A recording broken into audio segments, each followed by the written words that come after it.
Good evening, ladies and gentlemen. Coming to you live from our comfy couch here on the outskirts of the internet. This is the Gaming Saloon Reviews from May 4th, 2020, with your host, Spacebreaker2448 and Rampant Epsilon.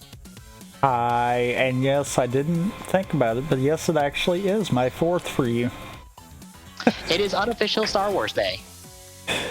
Or no, it's official Star Wars Day, because it's pretty much Star Wars holiday day. Yeah. But not that holiday.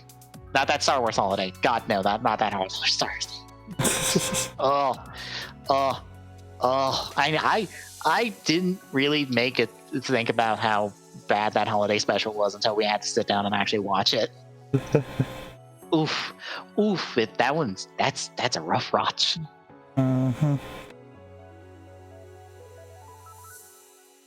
Yeah, as Jarler puts in chats, we get to talk Heisei. Even though we've been talking Ghost for the last 3 months, because it's the Ghost Heisei movie, which means we get a good thing to talk about. And, I forgot that Double X was in here. Yeah. No, I remember this was the debut of Mighty Brothers. Well, half of Mighty Brothers. I say because it's like this does fall into that whole alternate meaning or alternate method of having the same form. Yeah. But I feel like this is handled so much better than Boost. Yeah, because it's clear that this is temporary. Yeah. And it's more of a foreshadowing that that's going to happen more so than, this just happened because he got it through a different means. Yeah. I'm at episode 10, Charizard. I'm a little bit ahead of you.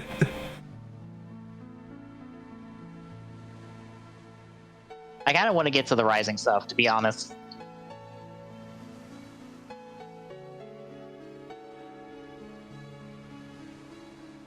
Are you doing via Pluto? Good night, Dragon Bond.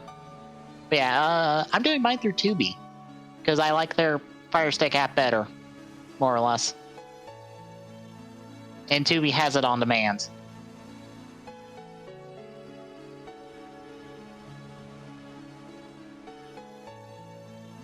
What were you gonna say?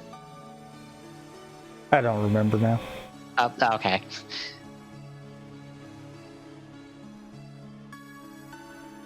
I'm just kind of in the background because it's like I don't know. I kind of feel indifferent on whether or not I want to watch Kuga. It's a good series as long as you kind of go, this is 2000s, all this CG is going to look like garbage. Oh, I mean, I completely can understand that because to be fair, that's just going to be a given. Yeah. It's just one of those, I'm like, I don't know. It's too old. I don't really know if I want to kind of jump into it or not. It's not a case of I'm like, oh, it's going to be bad or nothing like that, and that's what's kind of dissuading me, but it's just like, I don't know. It could also be that I might not want to have my thought of it skewed because we are in a decent show at the moment. Yeah. I mean, 01's been really good, and I seem to recall the last time that we did something similar to this, it took a while. Yeah. Well, it will always be there. I will say, I tried Shout Factory TV's app. I didn't care for it, but Tubi has all of Shout Factory stuff, plus more stuff, so I kind of just... That's my default platform to watch this on, more or less. It's all the same source, so... Yeah, before we get off track too much more, I'll at least try to intro this into the movie, because yes, we are watching the first Heisei Generations movie, Kamen Rider Heisei Generation, Dr. Pac-Man versus X8 and Ghost with Legend Riders, because we have to have long titles for crossover movies. No, we have to have long titles for Rider movies. True. Very true. Very true. It's getting me to the point where I'm almost tempted to just leave the music overlay up there where I've got it this time. Just so that when we do the next Rider movie, I don't have to move it again. Well, the next one's not that long. And plus, when we're doing the original series, we have 0 Rider movies to watch, because I don't know if any of them are subbed by the fan subgroups at all for the original series. There's like 3 of them from what little research I've done, mind you. But I don't know if any of them are officially subbed, and I don't know what Shout Factory's status is when it comes to the ancillary media, whether they can sub it, what hoops they'd have to go through if they can sub it out anyway, or what. I don't know. That's more headache than I want to worry about at the moment. Anywho, the movie we're talking tonight debuted December 10th, 2016. Only like 4 years or 5 years ago, almost at this point. Not that long ago that we started like the Generation series, more or less, since Reira Generations isn't in the same style. It just doesn't have anyone coming back for the movie, because it's a pure X801, or not X8. Why did I say X8? Pure Geo01 movie. And truthfully, really, it's more of a pure 01 movie that kind of just has Geo. Yeah, it's got the Geocast here, so we can facilitate the plot of the movie, and that's kind of it. Like, we're just here to beat people up. Like, to be fair, that's probably the best way to deal with Geo, because, oof. Yeah, I don't think even Vulcan and Valkyrie don't even get to share a fight scene with the secondary riders of Geo. They just get their own fight scene. I didn't even think about that, but yeah, you're right. Hirobi and Jin get a fight scene with them because they're the ones fighting them, but like there's no team up of Gates and Vulcan, which is kind of disappointing.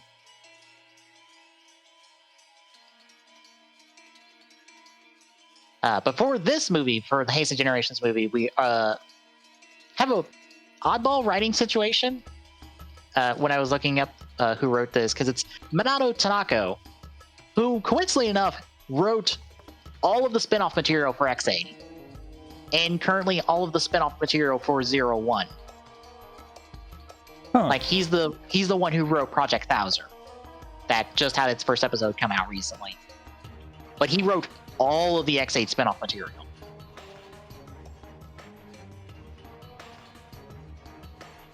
Which, just to pull it up real quick, has this movie, the Trick series that chronology comes out after this, with the different Legend Rider stages, or the other Legend Rider forms that debut in.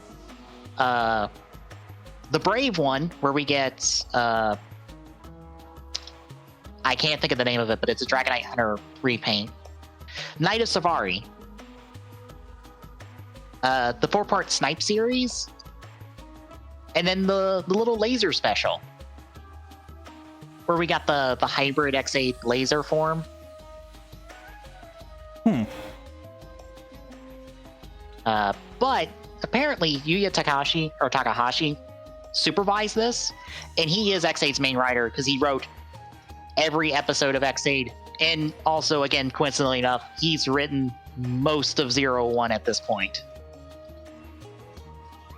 I think there's like a handful of episodes between 2 writers for 01 that is not him, that he hasn't touched, but he's still the main writer for 01. So apparently we should be watching X8, because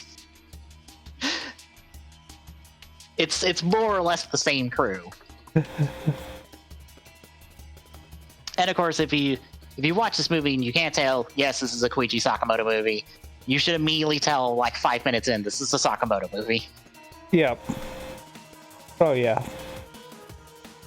And it was funny because I didn't even do any research on it, and I'm like, I bet you when I get the notes, I'm gonna find out that I'm right on that. And yep. Let's see. The writers fighting people out of suit a lot in this movie. A lot of Dutch camera angles. The music being a big part of the movie, and kind of the secret sauce of Rider, and just Toku in general. Yeah, that's Sakamoto. That's extremely Sakamoto.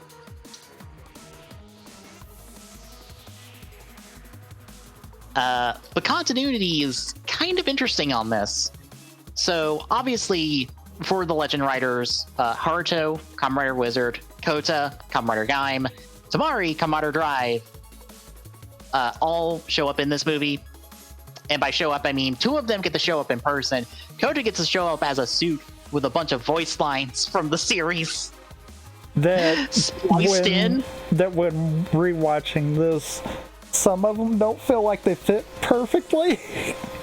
I feel like one of them is straight from like the first episode.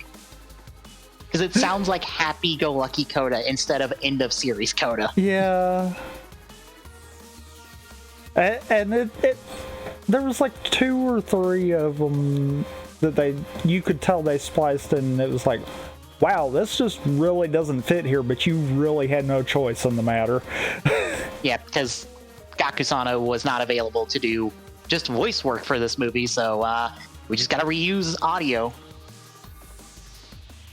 And when we get to it later, that's not him and Mai either. That's just 2 random people we put in costumes. That were approximately the right heights for it. Yeah, which is not the first time we've run into that, but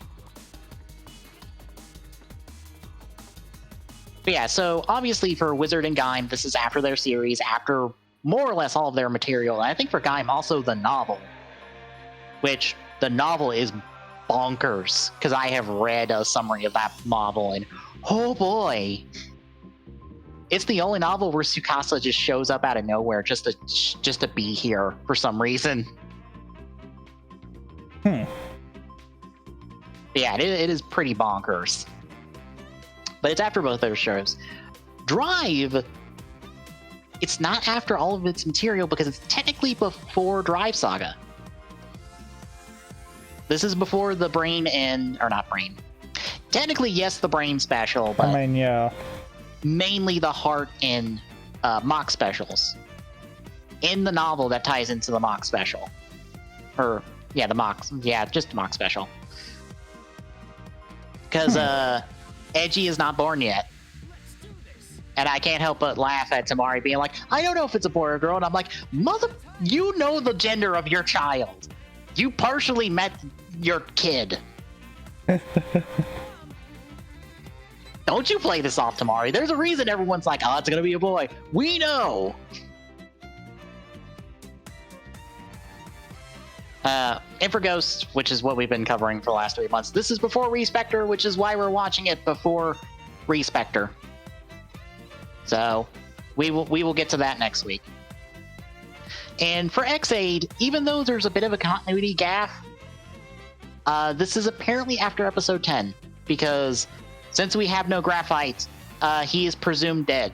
So it's after we blew him up in episode 10.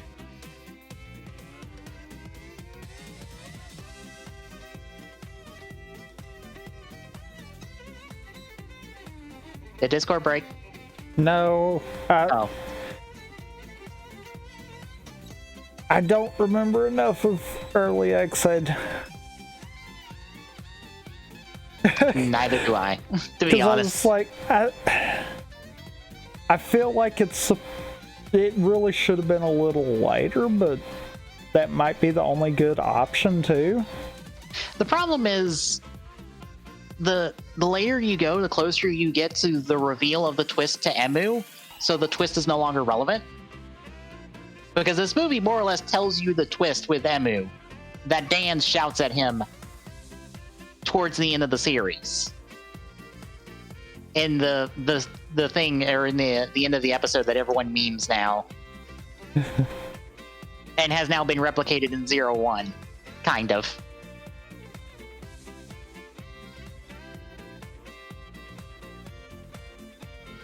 But yeah, the continuity gap is that Emu should recognize Proto-Dragonite Hunter Zed, but he doesn't, and that's weird. Because Graphite used it several times in front of him. Yeah, and at the bare minimum, he should at least be able to recognize it as a Proto-Gas hat. Even if he couldn't tell what it was to begin with. Mm-hmm. So yeah, it's a slight goof because of the line, but it's not like the worst thing in the world. It's Ghost's fault. It's Ghost's fault because Takaru refers to one of the two times he should have met Tamari, but both of them are out of continuity, so it's like, how does this work? How do you know Tamari? Yeah. When you can't have met him? Also, the out of continuity first time that he met Egghead, which thankfully this movie doesn't reference that one. It actually references the most recent one. Well, the problem is the most recent one also references that one, kind of. Yeah. So, but they kept quiet on it, so I'm like, okay, I'll give you that. You realize you made a mistake. Continuity writer, you just roll with it, more or less. Yeah. Anywho, any thoughts before we get rolling into this movie? No. Because, I mean, I kind of enjoyed it the first time, and truthfully, the second time, it didn't really change it either. I was happy to watch a Sakamoto thing after weeks and weeks of Ghost. I'm just like, oh, something that's good. Oh, thank God. Yeah. Because I know we're going downhill from here. And I'm like, I just need something. I need something good right now. Because when we get the Respector, woof. Also, out of curiosity, are the notes formatted differently for you now? How so? The little like 2-bar thing I do to enclose the notes with. Are they on every page? Yes. They're on every page. Okay, that's because I had to go to Office 07. My license for Office 17 ran out. So I had to go find an installation of 07 that I could use. That is why I use like OpenOffice and stuff like that. I probably should as well. Because technically you can still save it as Word files. But yeah. Truthfully, in all seriousness, I don't know why we don't just do it in Google Docs. That is a very valid point. Why have I not thought about that, to be honest? When I usually think about this? After I've already downloaded the notes. Yeah. When it's pointless. Yeah. I'm gonna start doing that next week. Because it cleans up my desktop, because I keep saving these notes to my desktop, so they're just quick to open for me.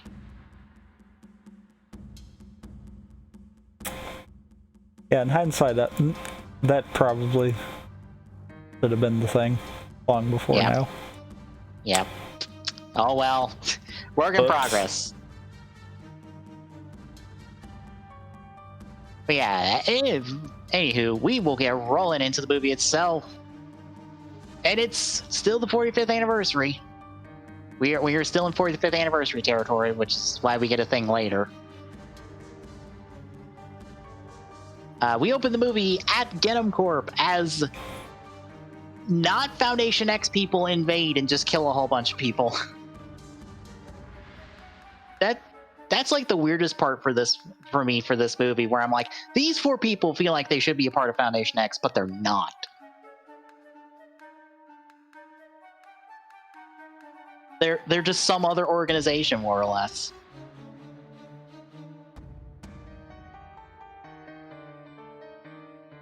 That just coincidentally have the same dress code.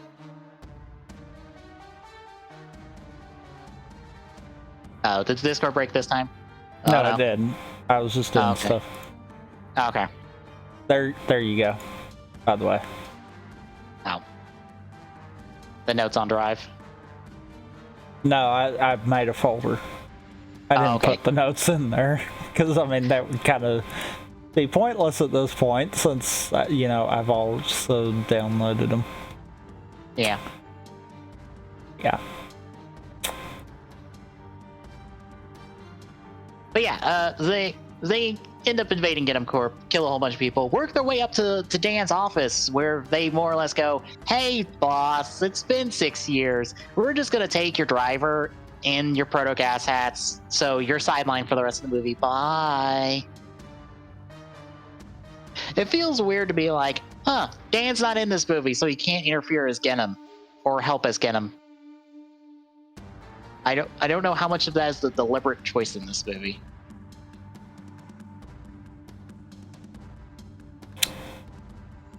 Yeah.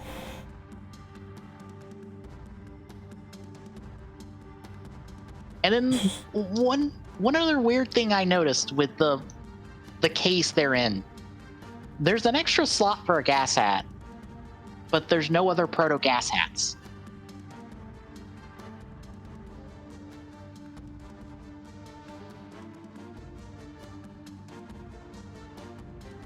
I don't know if the extra slot is there to make room for Dragonite Hunter, but I don't think it needs the extra room, so I don't know if they were ever planning an 11th one.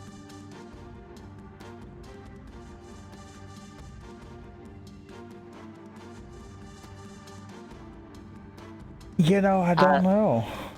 Yeah, it's just one of those weird details that I was noticing when I was initially watching it. I'm like, wait a minute, there's an empty slot here. Is there a gas hat missing? And I go through the list of proto gas hats, see them there, kind of can read the labels, but go, that's yep. Well, okay, they're all here. I don't know why there's an empty slot then. I don't know if that empty slot's always been there though.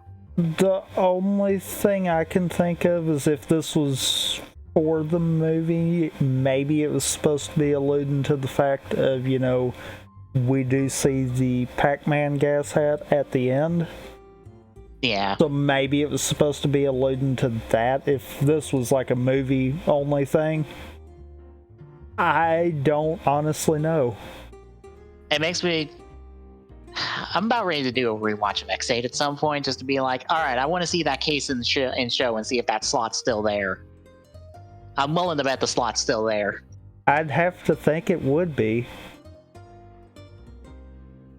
Which at that point, I don't know what it would be then. Yeah. But anywho, they make it outside. The police have surrounded the area and are telling them to surrender. They are, of course, not swayed by this. And the big guy inserts the Gekito's Robots gas head into him, becomes the Bugster, and just cleans house on him. Interesting note. The big guy here, who's the Robo Bugster, he's actually a professional wrestler and a big fan of Ryder.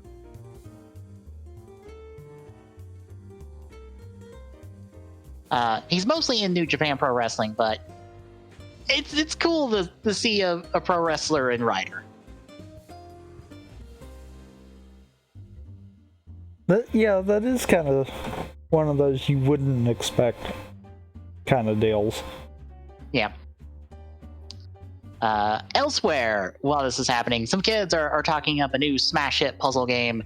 I don't remember the name of the puzzle game offhand. I don't either. Yeah, but it's been done. That is how important that game is. Yeah. But apparently it was done by their classmate, Togo, who will be important later, and apparently has a counterpart in the build world because, what is her name? one of the girls is playing that exact puzzle game in an episode of Build. One of those just weird trivia notes I stumbled across. Anywho, they are happy. Or, well, he's happy, but he wants to aim higher. I guess he wants a better mobile game. I don't know, if you're getting like I think like 3-digit million downloads, I think you're good. I would think. Usually, yeah. Unfortunately, this is when the Pac-Men, very much plural here, invade, and they start taking a bite out of everyone, including Togo, very hard because a plot for later. We head over to the usual X8 hospital, where Emu is busy doing his job as a pediatric doctor, until Asuna comes in with news of the Pack Attack. And I'm calling it the Pack Attack because I refuse to not call it the Pack Attack. I kind of like that. Also, I forgot that Emu trips every time he's on screen early in X8, and I'm just like, God damn it, that's right, you trip all the time. That's your quirk. Only early in X8, and then when needed for comedic value later. Yeah. Like, I just forget that, like, this is early Emu. This is not, like, later Emu who got serious.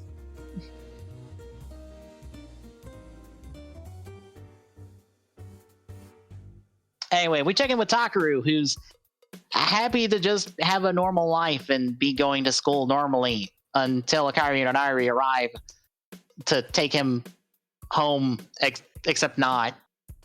I guess they just take him nearby because they have to go deal with the Pack Attack as well. And this is when everyone more or less comes to this nice open area to see the swarm of Pac-Men attacking people and trying to waka them.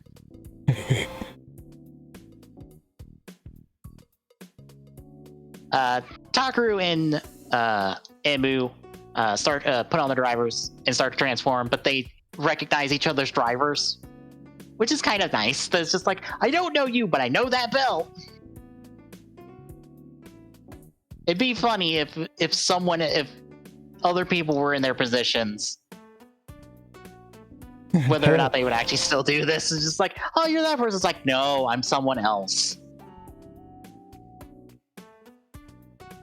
But as they're recognizing each other, they are unfortunately swarmed by the Pac-Man, especially Takaru, who end up taking a bite out of him and end up stealing his ability to transform for a good bit of the movie, because the rules of Pac-Man, and I can't believe that so much of the rules of Pac-Man is a plot of this movie. Yeah. I kind of find it funny too. And it gets even funnier because what are the main colors of all 5 of our main writers for this movie? Oh God. It would be red, blue, red, orange, and pink. What are the colors of the 4 ghosts in Pac-Man? Red, blue, orange, and pink. This movie's got references, and I hate it that this movie's actually thought out to that point. And you know what I almost wonder? I almost wonder if that was the reasoning behind them using Pac-Man. Well, to be fair, it's not like they have to license Pac-Man, because Pac-Man is owned by Namco Bandai. Bandai does the toys for Ryder. It's literally just knocking on the next door and just being like, "Can we use Pac-Man?" And it's just like, yes. Yeah, but I'm sure they could have came up with something else that probably could have been just as easy. True, but I don't know what else would be recognizable in Namco's lobby that's not Pac-Man. I mean, to be fair, it wouldn't have to be recognizable so much as they could keep it true to whatever they used, kind of deal. True. But if one of our writers is literally a ghost, I almost feel like, all right, if we're not going to do Pac-Man, what are we doing? It's right here in front of us. Anywho, with Takaru out of action, Emu has to take them on in level 1. And for now, and that brings us to title card as Emu runs into the metaphorical maze to fight the Pac-Man. And as we come out of it, I can't help but go, oh, look, it's the health bar and the scores and all the other HUD stuff that just disappears from early X8. Because we just drop all this stuff because it stopped. I don't think it was ever really relevant.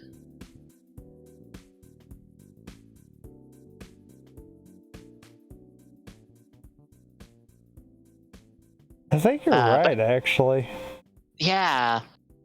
I just kept noticing it for this early stuff, and I'm just like, that was in early X8, but I think it was just for the background.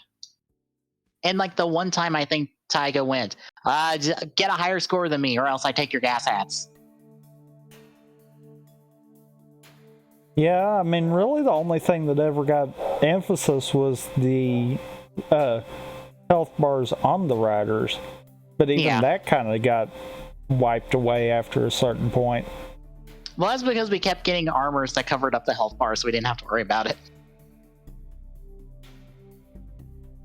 True. Coming out of the tile cards, we're over at the X-Genes hideouts, which is what I'm going to call this group, because I don't remember what their actual names is, and I'm calling them this. They have found their target, which is going to be Toga, and they're off to go get him. Checking with Emu. He's trying to fight the Pac-Man, but they're resilient to his attacks because Pac-Man rule says only ghosts can defeat Pac-Man. And I think in a visual nod to that, I think one of the Pac-Man that chomp on Takaru actually eats a pellet before he chomps on Takaru. I don't remember right offhand, but I'm almost feeling like you might be right. I sworn when I was doing the notes, when I saw the scene, I saw one of them eat something circular in front of one of the Pac-Mans, and then it went through it or ate it, and then it chomped on Takaru, and I'm like, oh my god, how far are they going to go with this bit? I know how far they're going to go with this bit, but I'm like, wow, you are committed. Anywho, Emu is finding the Pac-Man's resilient to his attacks. And the others end up stumbling upon Togo, who was feeling the side effects of being chomped on by Pac-Man. As two of our X-Genes show up. It's the only girl of the team, and then the not-pro wrestler guy. I don't remember their individual names, to be honest. I only remember them as whatever gas hat, or the guy who calls himself Dr. Pac-Man.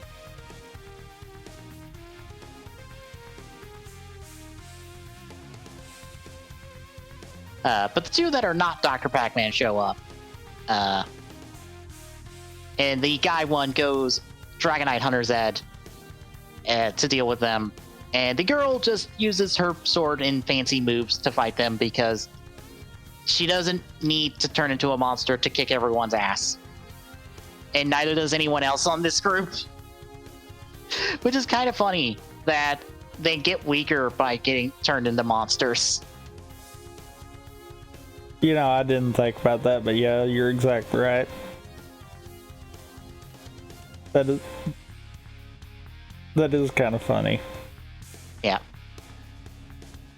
Emu has to fight our Dragonite Hunter guy in level 2, but unfortunately, not enough power for him. Emu is horribly underpowered for this entire movie. Probably doesn't help he's got like the 1 upgrade. Yeah, he's super underpowered for this movie, and you know, even when Takaru does get his belt back, he isn't smart enough to actually go with more powerful forms. Not until the end, and then he's just immediately outclassed all the time. Yeah.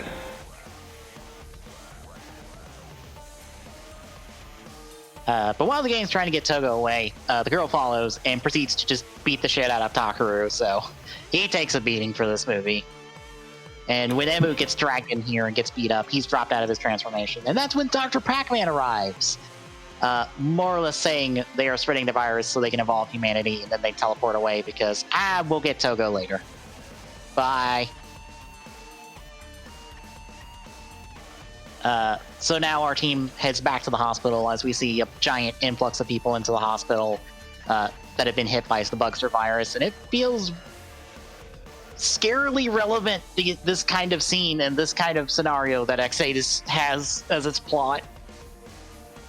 I'm glad I'm not the only one that was sitting there thinking, wow. This feels relevant today in so many ways. This was super unplanned to be like this, but okay. But downstairs in the CR, Toga's dropped into the usual hospital bed and room to be looked over as the team tries to figure out their next move. In the briefing room, they get briefed with Poppy showing up, who has a voice changer on her dialogue for some reason that doesn't exist in any other material in X8, apparently. I still thought it was weird because I'm like, Poppy, why do you not sound like normal? Why do you have some type of sound effect going on your voice?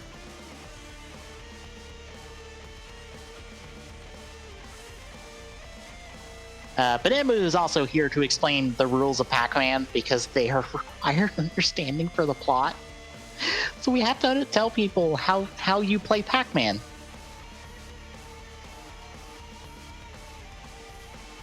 Because it's more or less used to go, oh, Takaru can't use his powers because he got ate by Pac-Man. But only a ghost can defeat Pac-Man, so we need ghosts. So you gotta get your powers back.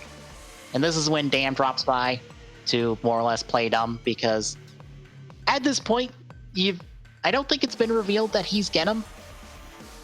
I don't remember in X8 like when he's revealed as Genom. He's pretty much revealed as Genom, and then like we turn around and get Double X kind of deal. Yeah, like it's almost back to back. So I think we're probably within the show almost at that point, but not quite there. I know at the end of the movie we see him plotting with Parad. So I didn't remember, but yeah, he plays dumb about not knowing who these people are, but does take the Ori icon to go make a fancy new gas hat for Emu.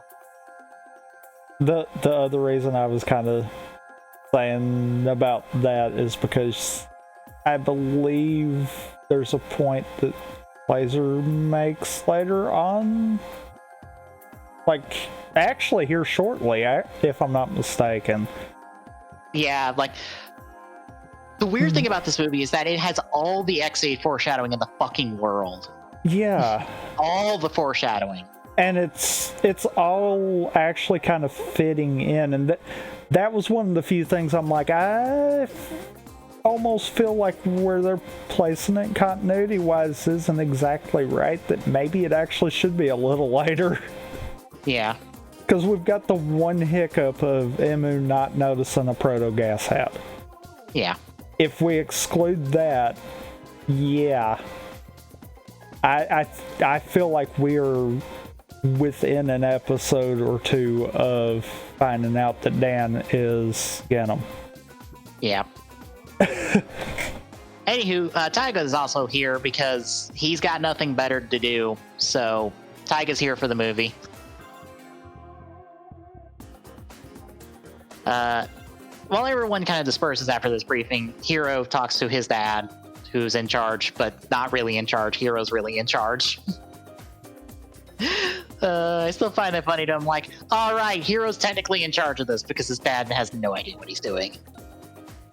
Right. Hiro more or less pegs that, okay, they're after Togo. Why don't we just use him as bait to like lure these people out? Since, as we find out, he's also extremely stubborn and wants to work even though he's sick. So, you know, that kind of person. Up on the X8 rooftop, where apparently Tsukasa lives, as we find out in Geo. I still can't get over that. That Tsukasa just hangs out in the tower that's right there. according to Geo. God damn it. The two of them catch up and we're reminded of the X8 icon from the end of Ghost. So remember that. It's going to be used later for like one fight scene. At this point, Takaru, Akari, and Inari head to a lower budget police office that Tamari works in. I swear this is like a lower budget police office that they've stuck Tamari in compared to the series. But they're there to enlist his help as he's more or less went, oh, here's all the X-Gene people. Unfortunately, they're all dead. They all died 6 years ago in some sort of accident that has totally nothing to do with Emu and Parad. Or the Bugster virus.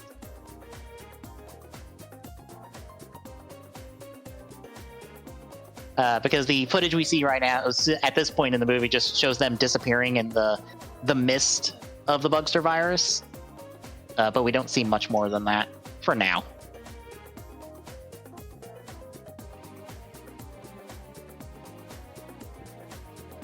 Back over to Emu and Asuna. They're taking over, looking over Togo, who refuses the rest. And this is when Dr. Pac-Man arrives. It's so weird to say that because it's just some guy in this weird evil Pac-Man mask. And it's literally just a mask, so I don't know why he's taken on this identity as Dr. Pac-Man. Why? Is this necessary? I honestly don't quite get that, especially seeing as how we kind of get it thrown out really quick.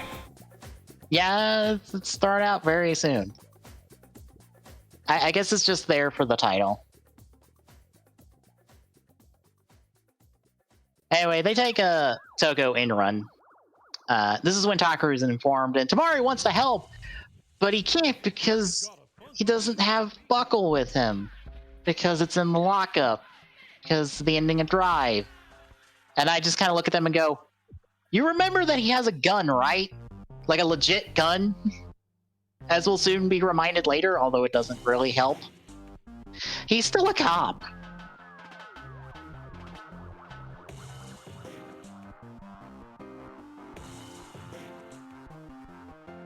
Anyway, Tamari's sidelined for this bit, because this is when the two X-Gene goons that are not the wrestler and Dr. Pac-Man corner Emu and the others. And then we find out that Togo has the Bugster virus. And not just that, a new strain of it that is also the game he created, which is a puzzle game. Which, for reference, is more foreshadowing for Emu. Because coincidentally enough, what was the first thing we saw Emu play in X8? Very true. It was a puzzle game, and as we find out later, the thing that he's known for as Genius Gamer M is a fighting game, which explains both of Parad's games in one fell swoop. And I'm like, wow, you went that deep on the references. More or less, Togo is Emu, is what we're doing here. In all seriousness. True. And I also got to looking at something. No, that continuity has to be exactly right. Episode 11's when Dan gets revealed as Genom. It So, actually yeah. has to be after 10. Yeah. So that's some tight continuity for once.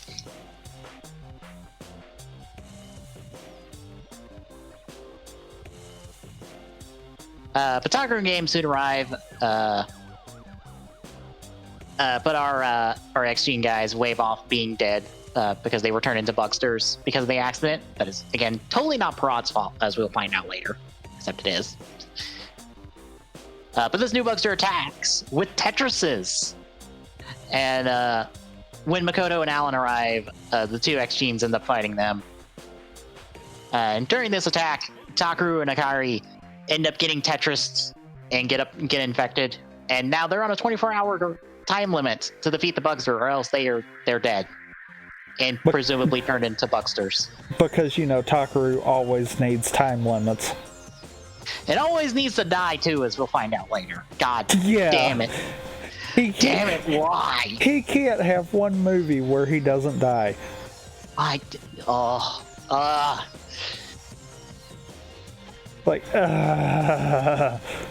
Quit dying. Yeah. Just quit. Quit dying and quit having people around you die. Yeah. So the X-Genes attack, and we see once more that our riders are not the best fighters without their rider forms and get the shit kicked out of them.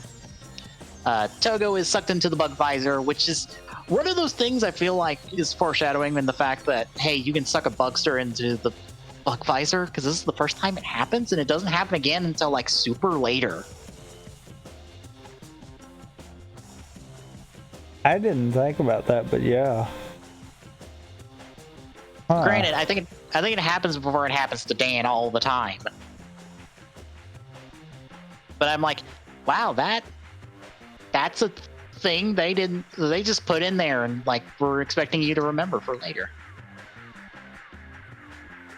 But as everyone gets their asses handed to him, Hiro, Taiga, and Kiryu arrive to help, because as far as the three of them are concerned, they're the main riders, not Emu.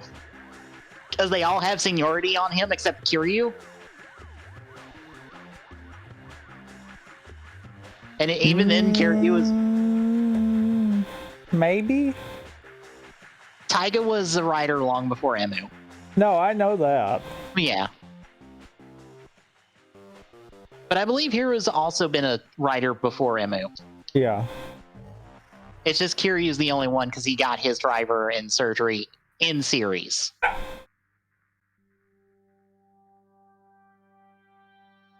But as far as Kiryu's concerned, he also has seniority on Emu because he knows more than him. Yeah. But as a consolation prize, Emu gets the Ghost Gas hat. So now we split up with Hiro and Makoto fighting the girl, who goes Giri and Shambara. And then Taiga, Kiryu, and Alan fight our Dragonite Hunter Bugster. And I can't help but like that when they're fighting out of suit, Hiro fights like he's in Doriyama Fabit, because he does all the CPR stuff. Yeah, that is a nice touch. Yeah. Again, it's Sakamoto. He pays attention to all of this. Like, none of these five riders who are all fighting at the same time in back-to-back scenes fight the same. They all fight differently.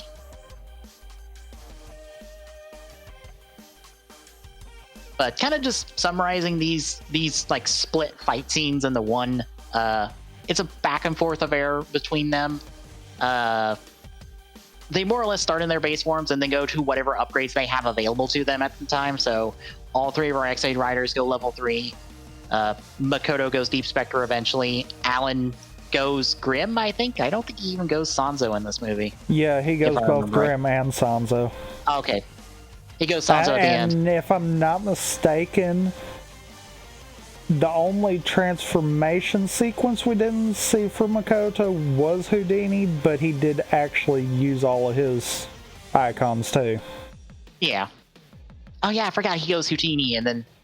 Oh yeah, he goes Houdini, he goes Tut, and then he goes Nobunaga, and while he's shooting with Nobunaga, you can see the fang from the phone still on the gun while he's shooting. So they didn't even bother to swap out the props.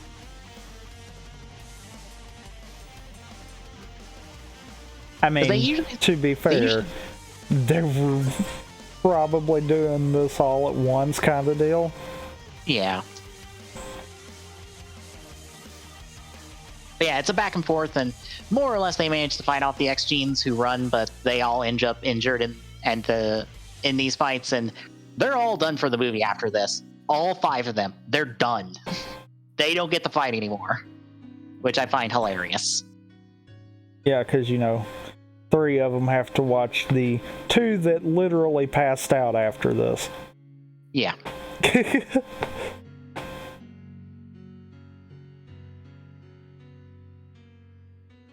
But as we check in with Takaru and Emu, they are now left to fight Dark Pac-Man, who is summoned by Dr. Pac-Man as he leaves with the Puzzle Buster. And Takaru, who is fed up with this bullshit and fed up with being on the sideline for this entire movie so far, just forces his transformation to come back, and he goes ghost and goes and fights Dr. Pac-Man. Well, it's and because then he believes in himself. More or less. Emu, who is likewise fed up with getting his ass handed to him in his first movie in his like 3 movies, is like, fuck this, I'm going Ghost Gamer. So he gets to go level 1 Ghost Gamer. Which, it is weird to go, oh, the level 1 Ghost Gamer is completely different in terms of coloring outside of the new head.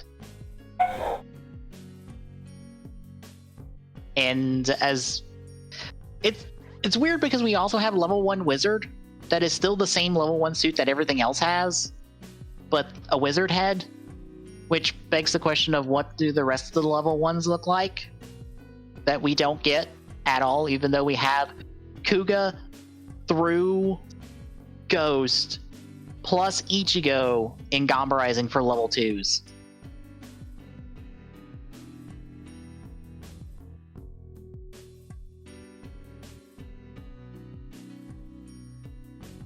But yeah, Emu goes Ghost Gamer. The two of them, or no, pay attention to my notes.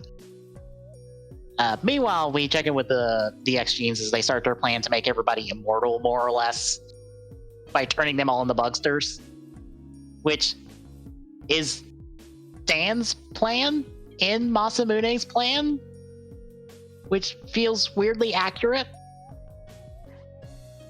Technically, but they do it in a different means. Yeah. It feels weird. I'm like, wow, that is the master plan of our main villain of the series, and these people are trying to do it.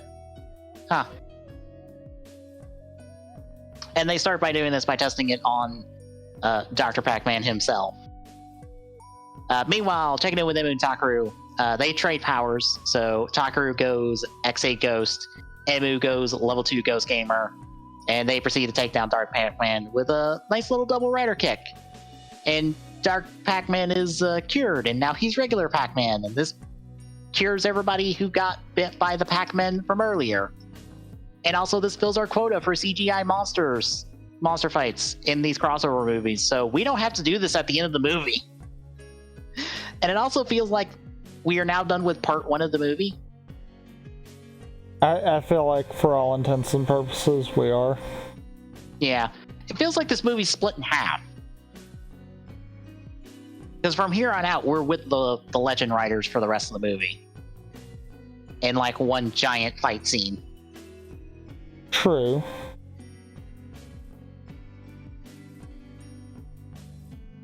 And this is where we see the rest of the riders or rest of our secondary and tertiary riders are done. They're all injured. Except like Taiga and Kiryu, who seem okay enough to probably fight. Hiro's the only one that's like kind of needs to go lay down somewhere and take a nap.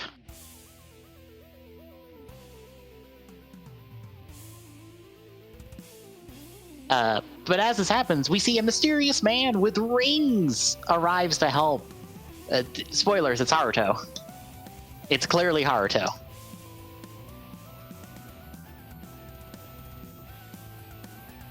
Checking in with the X-Genes, we see that they've succeeded. They can make people this kind of bugster so that they're immortal now. So now they're going to test it on Togo. But we check in with Emu, who's broken up that he can't, that he wasn't able to help Togo. And we get more foreshadowing with Emu because Kiryu brings up the question of like, wait, how did Emu transform because he didn't get the compatibility surgery? Which is like the lingering question from like episode like 3, I think, is when it's first brought up or something.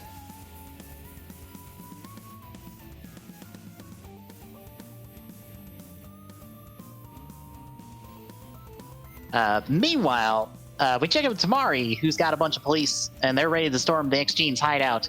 But Haruto sends them all home with a teleport, which I have to wonder what Haruto's plan here is and how he came across all this.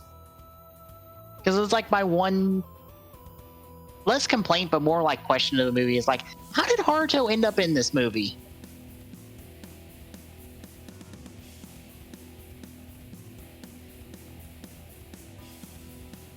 Tommy, you there?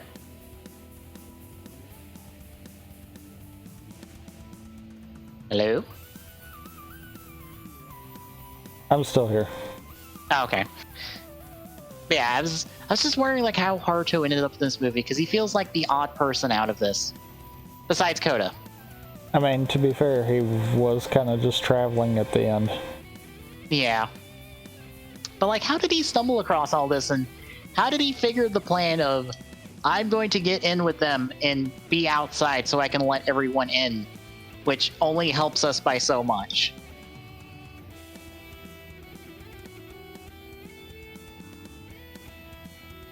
Like, I don't know, maybe it's just me going like, maybe there's something more here that could be done in the background. Like, maybe he was told by somebody else to go investigate this. And he just happened to get caught up in the middle of this, or happened to just be nearby.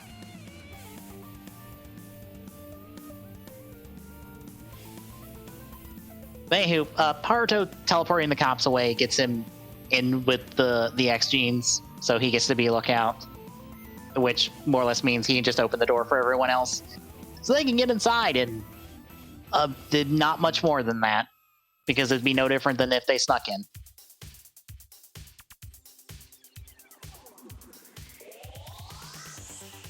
Togo's also being experimented on, but then he's taking longer to be changed than Dr. Pac-Man was. But at this point, all of our main riders find their resolve to go beat up the X genes to an X-Aids theme, coincidentally enough, which means when we get to it later, Ghost's theme is the only one that doesn't play in this movie, which is kind of funny.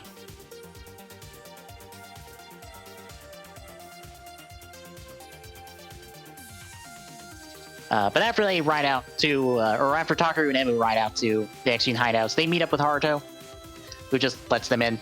And the three of them end up fighting the other X-Genes, and all proceed to get their asses handed to them, until Tamari shows up and helps out, taking out the Bugsters with his greatest power, gun. That I also swear has no clip turned on, because he fires more than like 6 shots before reloading.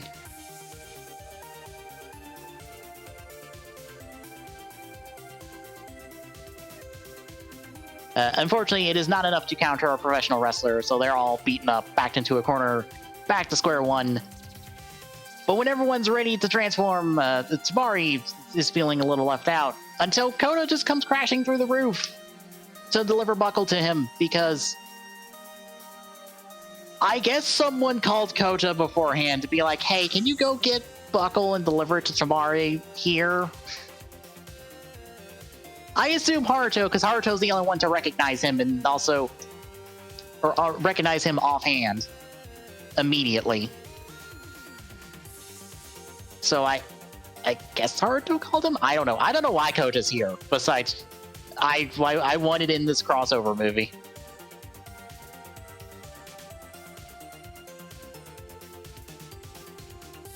But with Buckle in hand, everybody transforms except Koda, who just kindly steps off camera so everyone can transform, and then step back on camera. Because like we said earlier, Kota is just the suit and a bunch of old voice clips. He's not much more than that. So with our 5 riders assembled, they're immediately disassembled because the 3 senior riders are off fighting the X-Genes in the respective games they are the Bugsters of now, I guess. While Takaru and Emu have to fight our former Dr. Pac-Man, who is now his own special Bugster. I can't think of the name of it offhand. In the Puzzle Bugster from earlier. And at this point, our supporting cast members head out to the fight to go cheer them on, I guess. I don't know what any of them expect to do besides Makoto and Alan, who's with them. None are X-Aid riders. No, just Makoto and Alan with the supporting cast. And what follows this is the really nice Sakamoto barrage of form changes as we follow our 3 senior riders do their fights from Wizard to Gaim to Drive, taking out a bunch of Buckster goons so they can do one-on-one fights. And it's all to the tune of their respective theme songs that fade in and out to each other as we transition, and it's really good. Like I said, music's like the secret ingredient to Toku fights. When you get the music right, it makes it really good. But a lot of them clear house, and I guess the only noteworthy thing here is that when Koda's going through his form changes, the one he ends on is Banana Arms, which is not normally his, but I guess a nice reference to Kaido.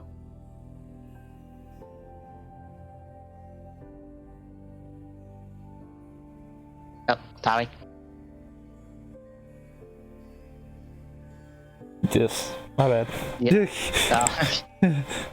Thought you might be falling asleep on me.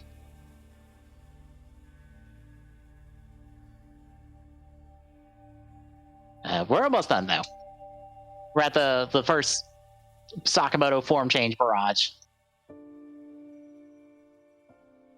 But after this, we check in with Emu and Takaru, and they're having a rough go with it because Emu has only got like Gekito's robots available to him, and that's not enough.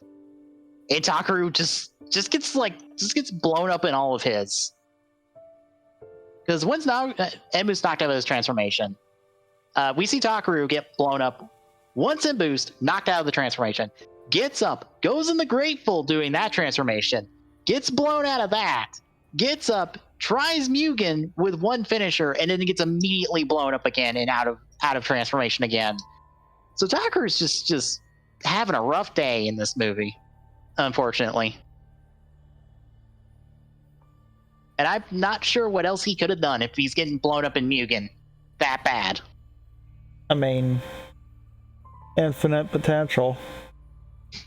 Infinite potential, but apparently is not effective against puzzles. Nope. So when he's about to get blown up again and killed again, Nobunaga sucks him into his icon and commends him for getting back up and decides, hey, here's a new icon that's a fusion of me and like 2 other people. So Takaru goes Tenketotsu, I believe is what it's called. And it's more or less a fusion icon. And I think it's like one of 2 fusion icons that are programmed in the driver. Because I think there's one for Nobunaga, but I can't remember offhand. But I really like this scene because after we get the transformation, Takaru walks forward, says the names of the 3 people that fused in this icon, readies a finisher, and it's all silent until Takaru lands the hit from the finisher, and then you get blasted with the theme song for the movie. Because after that hit, we immediately go back to the 3 senior riders, and as this theme song plays in its entirety practically, we see Haruto, Kota, and Tamari burn through the rest of their final forms, tearing the Bugsters apart and clearing those games. Which is really, really, really good. 2 separate Sakamoto barrages, both of them stupidly good. This movie's great. Yep. Unfortunately for Emu, since he's blown all his forms, he's kind of down and out and continues to get the shit kicked out of him. Until Takaru tries to stop the other guy. And unfortunately, his memory powers kick in. And then we get the twist for literally the next episode of Heisei that, oh, Emu was patient 0. And oh, Parrot is his Bugster. Oh. I guess it's a good thing Emu is not in earshot of this conversation that he's like 2 feet away from. which is the weird part. Yeah.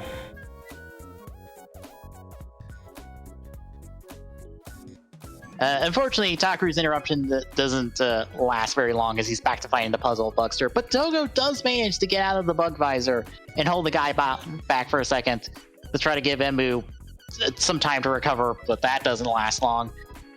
So he's knocked on his ass. And Dr. Pac-Man, who's just like, well, super fuck you, Emu. Here's your Mighty Action X gas set, and I'm going to stick the Proto one in the other slot to send you to game hell, more or less. Except it doesn't work because I chalk it up to the power of Parade kicking in because it fuses the two gas hats together to form a temporary Mighty Brothers Double X. That also kind of blacks out Emu. Yeah. It blacks out Emu super hard. But I don't know how far back he's blacked out is the question. I would have to think from the second that the Proto Mighty Action X gas hat got inserted. Yeah.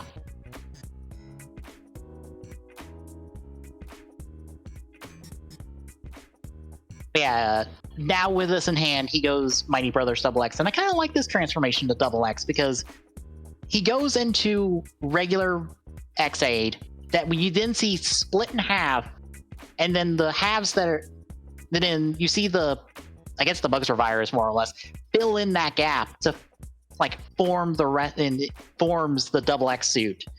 And I like the imagery of X-Aid being split in half, and then the half where it got split is the filled in parts because it works with the suit. I don't know if any of that's intentional. Maybe.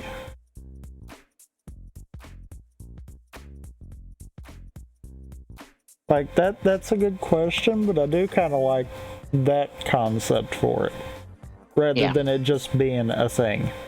Mm-hmm. But with power-ups in hand, Takeru finishes off our Puzzle Buckster since he has access to all of the weapons in this mode because he has both the Sunglass Slashers and both of the handgun things I can't remember the name of offhand. Makoto's and Alan's handgun things. So if he finishes up Puzzle Buckster so him and Akari don't die, well, he doesn't die yet, at least. And Emu double rider kicks our Dr. Pac-Man to oblivion. It even says rider kick because it's the 45th anniversary, and this is the reference for the 45th anniversary is Emu saying rider kick twice. But day is saved, and when Emu reforms as regular X-Aid, he doesn't remember anything, and Takeru, I guess, doesn't want to tell him anything after he learned it, so it's like, cool. Nothing important happened. No major revelations happened. I won't tell you this. Apparently. Which is like the weird part. I also love how Takeru's just like, oh, him splitting in half and becoming two people? That's normal. That's okay. He did good. Thanks, Takeru. I mean, to be fair, he's a writer because he died. Yeah. Nothing really can surprise him anymore. No, not really. So with the day saved, of our writers regroup, mainly just Makoto, Alan, with the supporting cast of Ghost and Poppy, regroup with Emu, Takeru, and Togo, who Togo is the one hauling Emu's ass to them because Emu was still beating the shit out of. And I can't help but find it funny that it's like, hey, Emu, you saved the day. And the person you saved has to haul your ass back to the hospital. Poor Emu. He just ripped apart in this movie. Unfortunately, Takeru is worse off because he seems fine until his heart just gives out. And then Emu has to give him CPR to revive him because medically he died in this movie. So, ding, here's like the 5th time he's died. God Yep. damn it. Takaru. Thankfully, he's revived almost immediately. So, he doesn't stay dead, thank God. Ugh. I can't believe they did this after so many times.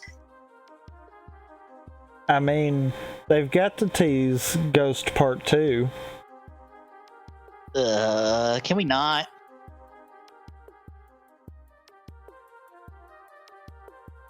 But anyway, after Takaru's happy that he's been revived again, everyone's happy, and credits roll, and we see our senior writers move on. Harutoka went and got him some donuts. Tamari's getting congratulated on having a boy, even though he doesn't know, but he does know. You know better, Tamari. Don't fake it. And Not Koda and Not Mai are back on their home world, overlooking a waterfall.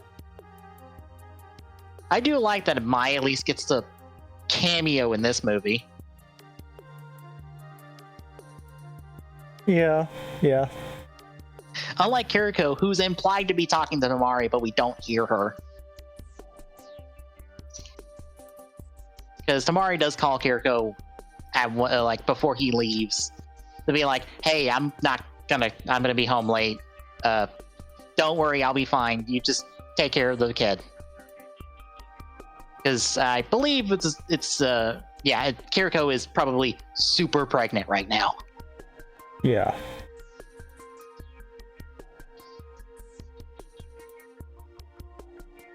We see Togo's better off, and he's hanging out with his friends, and a part of me wonders if you could not spin this off into him becoming a writer or something. I don't know.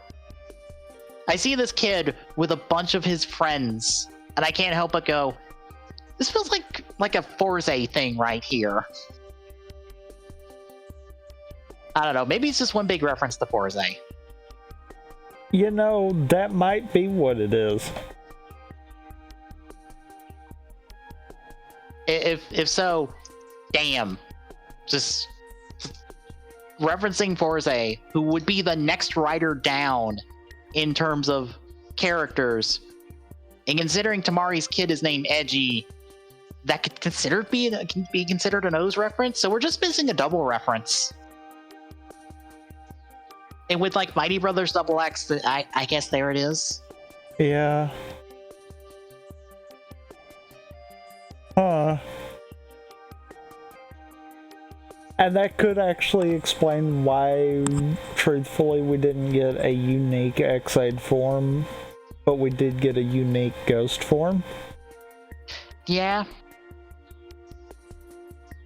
I wonder if that was planned.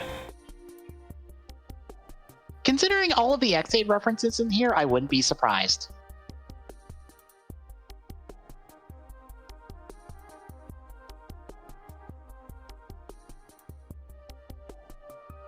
But yeah, Makoto, Alan, and Kanon are back off to the Genma world for next week. We'll see you in your V Cinema, Makoto. The other X-Aid writers are back to their jobs, as one of them will be dead in 3 weeks in the show. Sorry, Kiryu. Don't worry, you'll get revived eventually. To a lesser form than you left, but eh. Hey, at least he gets to use more things than the one power-up. True. He's not stuck just using Giri Giri Chambara and, maybe part of Dragonite Hunter. Because I don't think he can go full Dragonite Hunter when he's regular laser.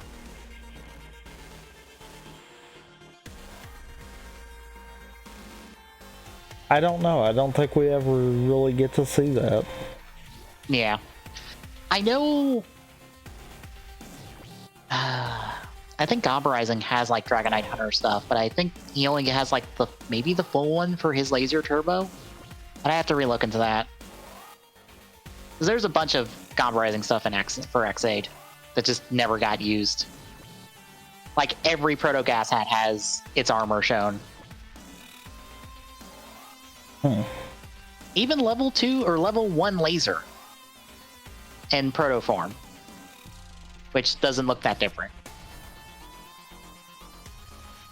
But anywho, Poppy's playing some Pac-Man with Pac-Man, maybe? I don't know. I ain't worried about that. And Emma's also doing his job and takes a trip to end that. But in post-credits, Dan and Parad continue to plot as we see the Pac-Man gas hat for the little spin-off specials to come next in continuity. And the debut of half of Paradox's power set with Perfect Puzzle. And that is the first Heisei Generations movie. How'd you feel?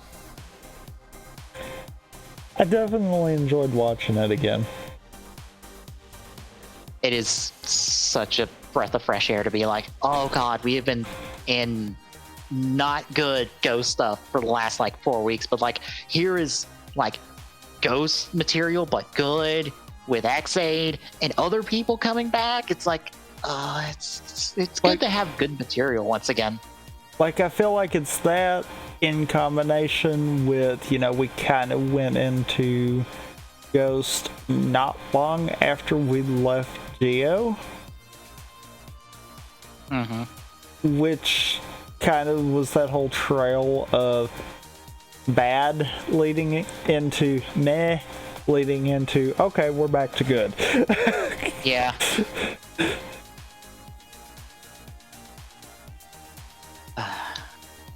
I also just like, oh wow, I haven't watched something from Sakamoto in a while. Oh, this is why I like Sakamoto. All the good action stuff with Sakamoto.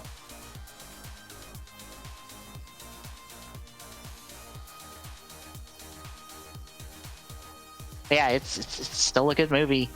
I don't know if I like it more than Megamax, but I do like that. Like, it keeps that trend that Megamax had going into Ultimatum of like, hey, here's more than just last year's cast back. Here's a couple extra writers here to help. To make it feel like, oh, it's more than just, like, every show does happen. Like, these people do know each other.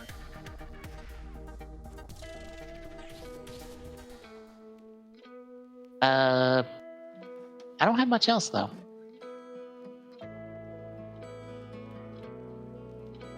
So, anything else?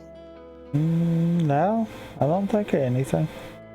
Alright, next week we are going to be done with Ghost, because it's the final piece of Ghost material we're covering. And it's Rebirth Spectre, or Re-Spectre as I often call it. It's the Spectre V Cinema. Are you ready to be disappointed? I mean,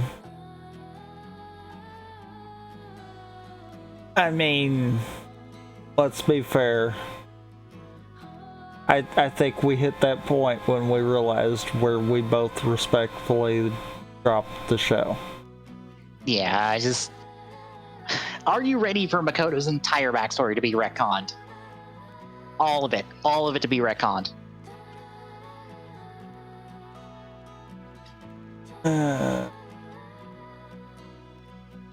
Yeah, that's next week. It's next week. But this week, Wednesday, we're continuing Chimera Squad. And Thursday, since we hit 200 follows, 201 follows even. Also, we're already Revolution. Feels like a nice time to start it after coming off this movie, at least. Because for whatever reason, you start that game playing as Ghost in Nadeshiko. Huh.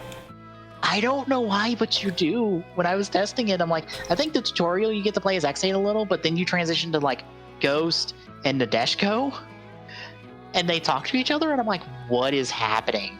That is okay. Yeah, it's weird, but it's a weird that I'll take.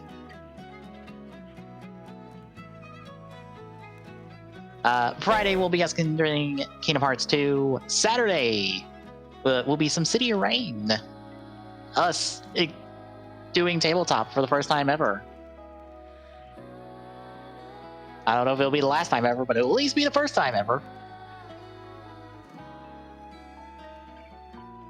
And then Sunday, back around to Re-Spectre. But until then, that'll do it for me, for Tommy. Good night, everybody.